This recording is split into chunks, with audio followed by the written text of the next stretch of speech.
Okay, so let's talk about the relationship that exists between the truck driver and the freight broker. Now, when we say the truck driver, we're oftentimes talking about the owner-operator, the person who owns his own truck, has his own authority.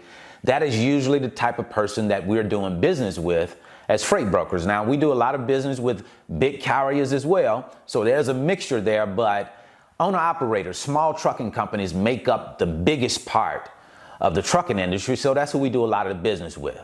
Now, that relationship is a little bit dicey. And the reason why it is because owner-operators usually use freight brokers to get freight from, right? So instead of going to the shipper direct and having to go through all of that sales process, putting a whole lot more work in, taking them off of the road and into the office trying to get customers, they would rather pass that on to freight brokers and let freight brokers take care of that, and they get freight from freight brokers, right?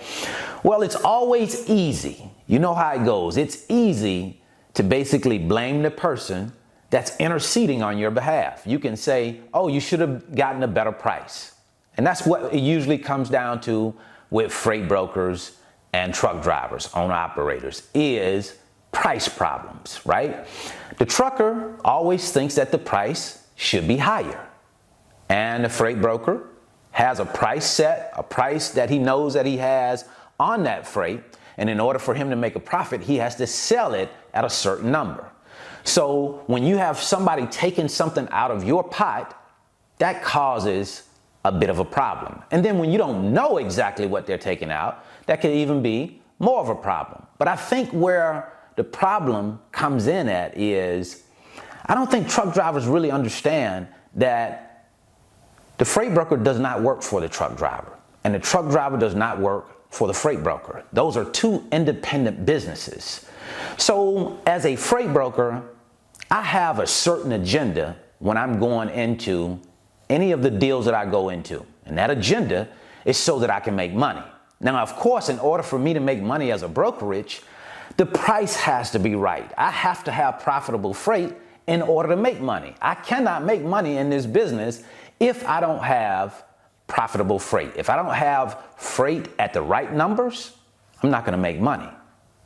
But I think what happens, just in my opinion, is most truckers understand price, but they don't understand value. What do I mean by that? When I say not understanding price and value, hold on, the phone is ringing. Give me 1 second. Price is how much it costs, how much you pay for it, and value is what you think it's worth. What do you really think the true value of your truck is? I think another thing is, and I know a lot of you may disagree with me, but I think the real big problem is that truck drivers overvalue their trucks. I'm not talking about the seasoned vets that have been out there that understand the numbers and how it works. But I'm talking about new truck drivers and truck drivers that have been in the game but just don't understand the numbers. There's plenty of those type of people out there, right? In any business, but certainly in the trucking business as well. But if you're standing around in groups of truck drivers and you're talking about trucks, you know how it goes. People talk about how much money they make, right? Now, they don't talk about how much they keep. They just talk about how much they make. And when you're in those groups, those numbers can sometimes get inflated, right? They can start to swell and swell. Good to talk about. But in reality, when you come into the trucking industry, you find out, you're shocked into the real world of knowing, oh man, it's not like that. You know, the prices that I thought that I was going to be making on loads, I'm not seeing those prices, right? And that's about understanding price and value. What it is, the price is what the price is, and value is what you think it's valued at, right?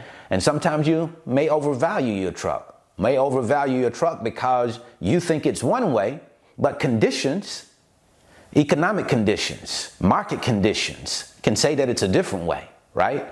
The market says of where I need to go in and have my load at when it comes to price. The market sets that. I don't set that on my own and just go in and decide I'm going to get it at this number. I allow for the market to set that price.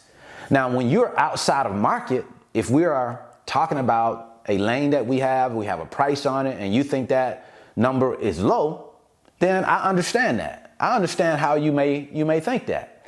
But the question is, why do you think that? Based off of what, right? A lot of people go in and they say, hey, I went in and I look at the 15-day average. I get it.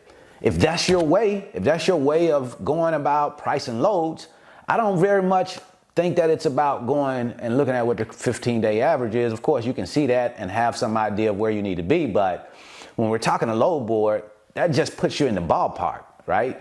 The conditions set what the real prices are, because those are just the average price. You got a lot of prices that are higher than that, a lot of prices that are going to be lower than that. So it puts you in the ballpark, but it doesn't give you an exact price. And I just think market conditions set that price. And of course, supply and demand is the driver of price in any business, in any economy, supply and demand. Think about it this way, right? And I never see people say, hey, I'm going in and I'm going to do some research on the supply demand side of trucking before I come into it. And that just makes good sense. When you start looking at investing thousands and thousands of dollars into a business, you first want to find out, if I'm going to buy a truck, how many trucks are already in that space? Is there a shortage of trucks? Are the numbers pretty solid?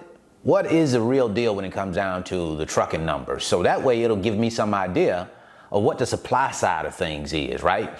Now, I know you hear all of this stuff about the trucking industry is 80,000 truckers short, but for a while, I looked at that and I thought that might be some truth behind that. And it very well could be. I'm not an expert on that, but I just don't think there's an 80,000 truck shortage now, because if there was a shortage, rates would be higher, right? And I know we had that boom period in 21 where rates were out of the roof, freight was plentiful, making a whole lot of money. But still in 2022, if there was a big shortage of trucks, 80,000 short, then you would think that rates would still be higher than what they are. So to me, supply drives what prices are, supply and demand. And when you're looking at the trucking industry, there was a lot of trucks, thousands of trucks that entered the space during the boom. Well, there's not as much freight right now. So you're holding an asset and you're not able to make money with that asset. And then it's important, I believe, to understand supply and demand, and then understand the periods of time that you're in. Because, everybody runs and jumps into something when things are going well. That's the stock market. That's how life works. Everybody wants to jump in when it's going great, right? But oftentimes the best time to jump in and when it's not going so well, right? Especially like the stock market or something like that. Trucking market, certainly, when it's not going so well, because the boom period is an invitation for everybody to come in. And that's the influx. That's when you're dealing with an outsized supply, maybe a restricted demand, and that's going to take your numbers much further down than you might have anticipated. So it's important, I think, to take a look at the supply and demand side of the business that you decide to come into, whether that's trucking or any other business. That might be an important metric to measure. So that's my little 2 cents. Price and value. Lots of us understand price. Not many of us understand value. So the question that I have for you today is, do you understand the true value of your asset, of your truck? Do you know what that true value is? If you're a freight broker, do you understand the value of your services?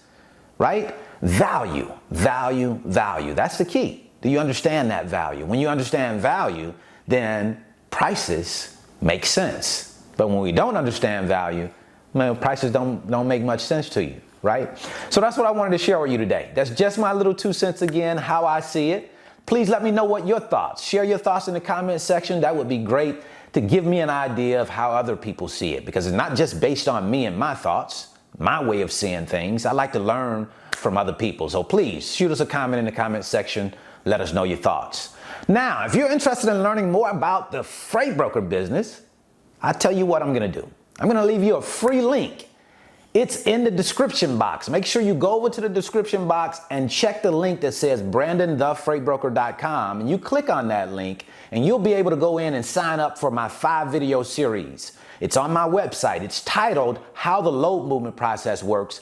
It's going to give you a look at the freight broker business full circle, so you can learn how it works, how we move loads, and how a broker actually communicates with shippers, with carriers, how that process actually works. Check it out. It's in the description box. Couldn't get that D out. And just in case you may want to know how much it may cost you to start your own freight broker business, I'll leave a free video right here detailing exactly what the costs are, how much you should expect to have to come out with to get your freight broker business off the ground, up and moving, so that you can start making money. So until the next time, I wish you the very best in your life and business.